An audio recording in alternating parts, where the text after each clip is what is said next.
Some people think that we are crazy, but I believe that you believe that it is real. In 1972, my parents purchased a house and we moved in. I was 5 at that time. During the 5 years that we lived there, so many strange and terrible things happened. Right after moving in, we had a sense that we were not alone. Late at night, my sister and I would see a man standing over us while in our beds. I got accustomed to sleeping under the bed for years. We would lock our door, and he would unlock it. We would put things away, and he would take them back out. He was always taking things and placing them in the exact same spot a week later. We asked neighbors about the house shortly after moving in, when we arrived home from shopping, and it sounded like there was a party going on inside.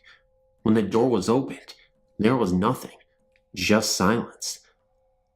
That was when we started asking questions about the property. One neighbor, who lived next door for over 50 years, told us a heart-wrenching story. It seems that a family of 4 had lived in the house in the late 1960s to the early 1970s. Man, wife, and 2 sons. In 1969, one of the boys was crossing the street and was hit and killed by a speeding car. The other child was also killed in the same spot, same time, same way, 1 year to the date. The mother was so upset that a few days later, she hung herself in the living room. The father came home to find his wife, and he shot himself in the kitchen. This was 2 years before we purchased the house, and had been on the market since the tragedies. I cannot say as to whether the spirit was content with us or not. For instance, at the age of 8 and my sister 11, she got sick and was admitted into the hospital as dead on arrival. Thank God the doctors did not give up. They saved her life and gave her back to us. She was diagnosed with encephalitis, a deadly disease during that time, and still is. She was in the bathroom when I found her that night, and in the mirror appeared a shadow of a man's head. We have since destroyed that mirror, but the shadow was never there before her sickness. Second instance, we moved and rented the house out to my aunt. One evening my uncle had went to retrieve some items he had in the garage. 2 of the items were antique shotguns. We have never been able to find shells for these 2 guns, and they're in shadow boxes now. As my uncle picked up one of the guns, the other slipped and went off. He was shot in the neck and shoulder, and almost died from the injuries. Thing is, there was no proof either gun had been fired. Police could not find any powder residue anywhere, but they concluded that the shot came from that caliber of gun. Third instance, I moved back into the house in 1986, shortly after the birth of my son. After being there a week, it was extremely hot that summer. I had a feeling something was wrong with the baby. I went into the room and noticed that it was blue and ice cold. As I rushed him to the hospital, he was coming around. At the hospital, they said nothing was wrong with him, and he sent me home. I moved that night. I only go into the house if a renter moves out. Nobody ever lives there long. I still get locked into the rooms. I feel his presence all around me, and the hair stands up on my arms. We have never been able to get a minister to go in the house. We always get told that evil lurks there. There are many other instances, but these are the ones that really bothered me the most.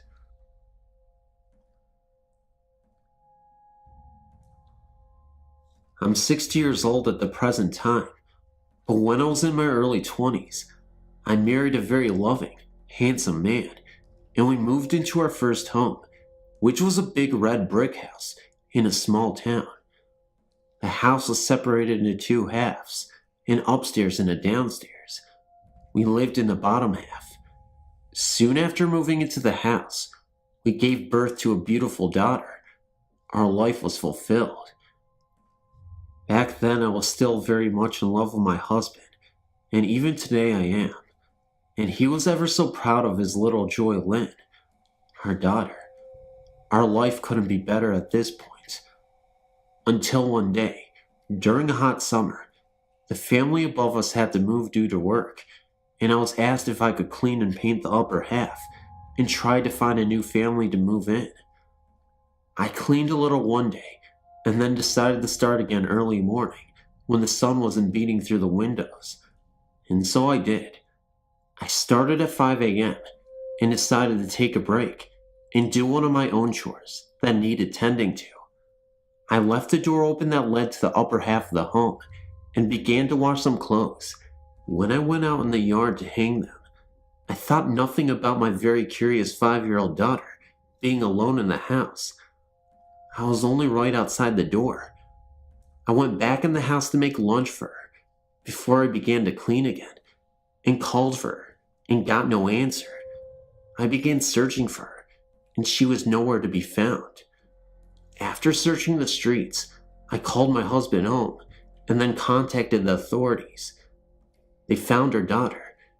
She had explored through the door that was to the upper half of the house and climbed up into the attic, and when they had found her, she was dead. I was in shock. I was only outside for a short time, and she had no marks on her body to show cause, and the medical people couldn't even explain what the cause of death was. This was the hardest thing I even had to endure. One night, while lying in bed, trying to reenact the day out in my head and figure out what could have happened, my husband made a strange noise and yelled, "Did you see her?" I sat up and asked what he was seeing, and he swore my daughter had entered the room. I assured him no one was there, and that his mind was playing tricks on him because he missed her so much. That was one of my many long tearful nights, and it happened several times a week, until exactly 8 months to the day that our daughter died. When I was leaving to go to the mill, I found my husband's lifeless body lying on the basement stairs that led to the outside, and in his hands, tightly clutched, was the doll my daughter lost the day before she died. The doctors say it was a heart attack, but at the young age of 30, I think he had too much strain on his heart over the loss of his daughter. I began to blame the house, and it took my only happiness from me. I moved out shortly after, but rumors have it that the families that lived there soon after swore to see a man and a little girl walking the house in search of each other. This is my true but sad story, and someday we will be together again. As for the house, it still stands, and every so often I drive to see if I can get a glimpse of my family it took from me.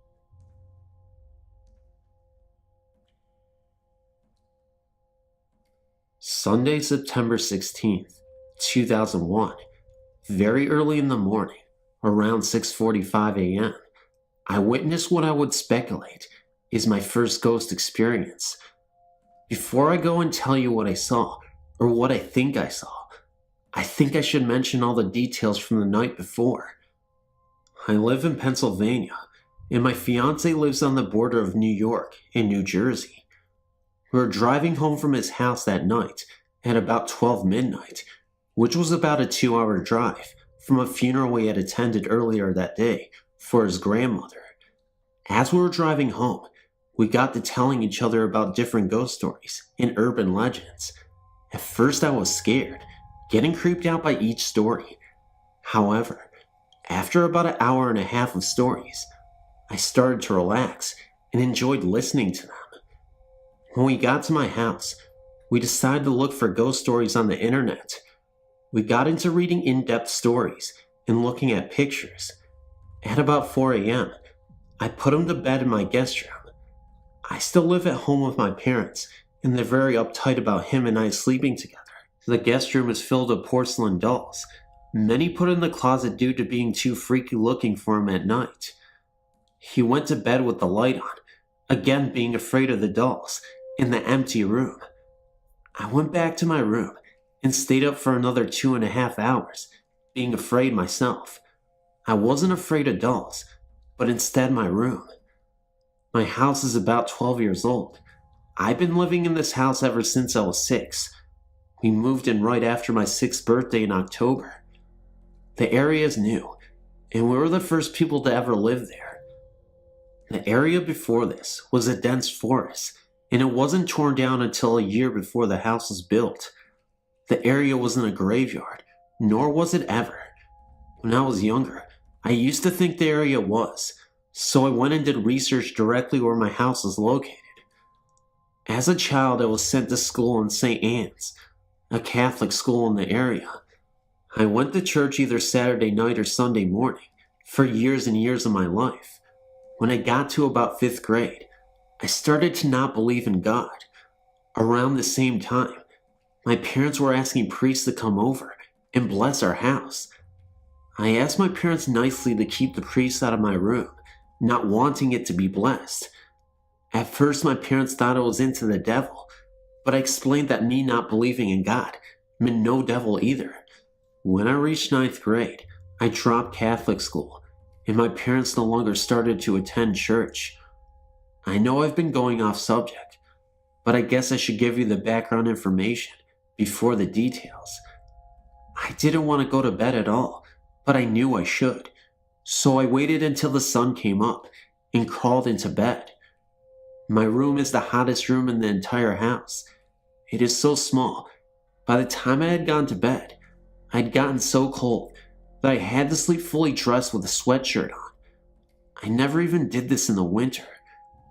When I was under the covers, I looked up at the ceiling. Maybe it was my imagination, due to all the fright I've been going through, but it looked like something was above me. I started to doze off for a second and looked straight up at the ceiling. What I noticed was absolutely terrifying. I noticed a spider, only had a human face. It was translucent, and it looked at me with piercing eyes. The eyes were even red.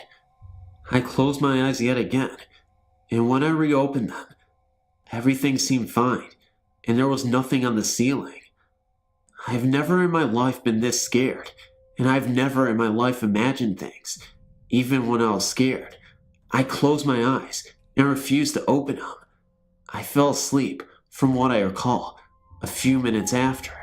Later the next day, at around 8 p.m., Derek and I had been talking about what happened the previous night.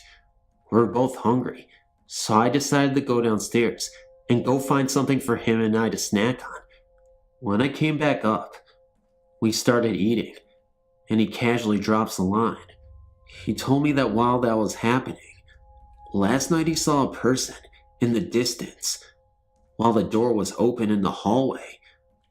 He said he knew it was a ghost because it was transparent, but not transparent enough to notice the spiders crawling all over this person. He noticed it for about 10 seconds, and then it faded away. He was absolutely terrified, even though he seemed really nonchalant, telling me the story. I could see it in his eyes. A split second later, he felt a cold draft enter the room. Although there was no windows open at the moment, before this, I never really believed in ghosts the way I do now.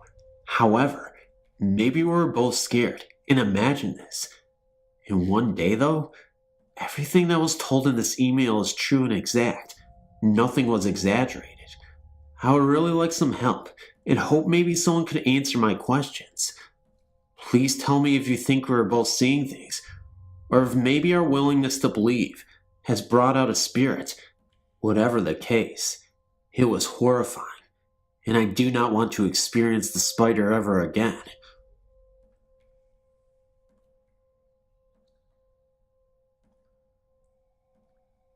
I'm an agnostic, or truth seeker. My wife is not, but both of us are open-minded people. We also believe that spirits exist, as well as ghosts, and my wife considers it creepy, while I simply remain fascinated with them. We moved into an apartment just after we were married, in 1999. I believe that there are ghosts and residual energies in various places in our apartment. The place is the standard apartment layout, and every once in a while, night or day, doesn't matter what time, she and I, or both, would hear the sounds of footsteps on carpet going down a short hallway. These were not boots in the hardwood footsteps, but more like bare feet on plush carpet. We felt that the ghost was female and very sweet. She would just walk down the hallway towards the bedrooms. If I were in one of the bedrooms, I would always have a small feeling of happiness go through me after I heard her coming. The way you would feel if someone smiled at you. Occasionally, we would feel her watching us from the front room or back bedroom. Evidently, the hallway was where her domain was. There were never cold spots, but my wife would occasionally feel the lady next to her when she walked from the bedrooms to the front room. The lady made my wife feel rather creeped out.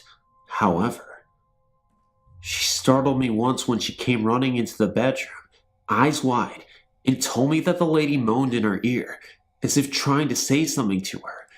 So for the sake of my wife, we stood in the hallway and asked the lady nicely but firmly that she could remain, but to not make her presence known to us. We also informed her about the light and how she could enter into it. Since we had no more occurrences with her in the small bedroom, there's either residual energy or a passive ghost. I feel watched when I'm in there, and it's usually 10 to 15 degrees cooler, even with the afternoon sun spilling in. I don't think my wife feels it, and no one else does either, but I felt it so strongly, so I placed a micro cassette recorder in there with a sensitive mic and recorded for the duration of the 30-minute tape. The only odd things I've heard on the tape were an occasional whistle that changes in octave. The second only lasts for a half a second, but it's an audible, breathy whistle that goes up an octave, like first part of a wolf whistle. That was interesting, and I'd dismiss it if it weren't for some of our possessions being misplaced that suddenly appear in odd places. Our truck keys suddenly disappeared this morning without a trace anywhere. The truck was searched over twice, and the apartment was searched. So I made duplicates at Home Depot and gave them to my wife, who used them to drive to the doctor's appointment. When the appointment was over, we walked back out to the truck and opened the door with a duplicate key. There on the driver's side seat was the original set of keys that were missing. She would have felt them under her bum if they'd been there before. She called me at work in hysteria, telling me all about it. I don't mind ghosts being around. I consider them friends, or at least I try to make friends with them. They are, in fact, just spirits without bodies. Some are angry, some are nice, and even some are jokers. When you come across one, you should respect him or her just like you would a complete stranger. Make friends with it, or ask it to leave if you wish. But don't disrespect ghosts because of childhood, Halloween stories. They are intelligent humans who are a bit confused about where they are. If you happen to have one around you, simply ask it to walk into the light where friends and loved ones await them.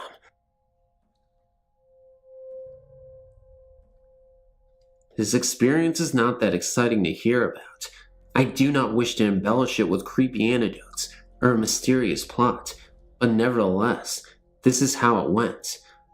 I attended Hagengrove Military Academy in Chatham, Virginia, a town that in itself is stuck in time. It is the home of racists, bigots, and sadists who have inherited land from their ancestors. It is not a place in which I would suggest visiting. Having said that, I used to make a trip with some of my classmates in a beer store, 57's, which was an hour-long walk through pasture and woods from the campus. We never left with the intent to be caught by school officials, one of which, Captain Stout, a double Medal of Honor veteran, who is as sneaky and stealthy as anyone on the planet. The penalty of being caught was very high. We did not mention this experience to anyone who was not present. It surely would have spread. We were on our way back from 57's at about 1 o'clock in the morning, a little buzz from cheap beer with the intent to distribute alcohol to other students. when the three of us, mainly my roommate and best friend, stopped dead in our tracks for no reason. I'll remember the next sequence of events until the day I die. We heard the unmistakable war cries of rebel soldiers on the charge. It is a sound somewhat akin to imprisoned tribesmen intent on killing you. From atop a hill, directly in front of us, through the trees, came 30 to 40 purely solid figures charging, apparently unconcerned with us. We hit the forest floor and did not make a sound as we witnessed a battle. First 10 or 12 volleys of gunfire, and finally hand-to-hand combat, and then retreat. It is pointless for me to explain every troop movement I witnessed. Just use your imagination, and you should understand. The whole incident lasted no longer than 2 to 3 minutes, but the cries of those men will haunt me forever. Look guys, you're already here, I understand that. Just click the little subscribe button if you haven't already. Write a little comment saying, "Oh, I love you, Phantom." Or maybe you just want to say you want to troll me. Well, you don't have to say that you're going to troll me. If you're going to announce that you're going to troll me, just do it anyway. Like, there's no point in that. Like, just do it. I mean, we're all getting old here. We're not going to be young forever. So why don't you just troll me? Don't announce it. Don't make it a big spectacle. Just do it. Just do it. Like frickin' Adam Levine. That doesn't make any sense. Well, regardless if you're going to pull Adam Levine and try to troll me, just know that you can comment, like, share, and subscribe.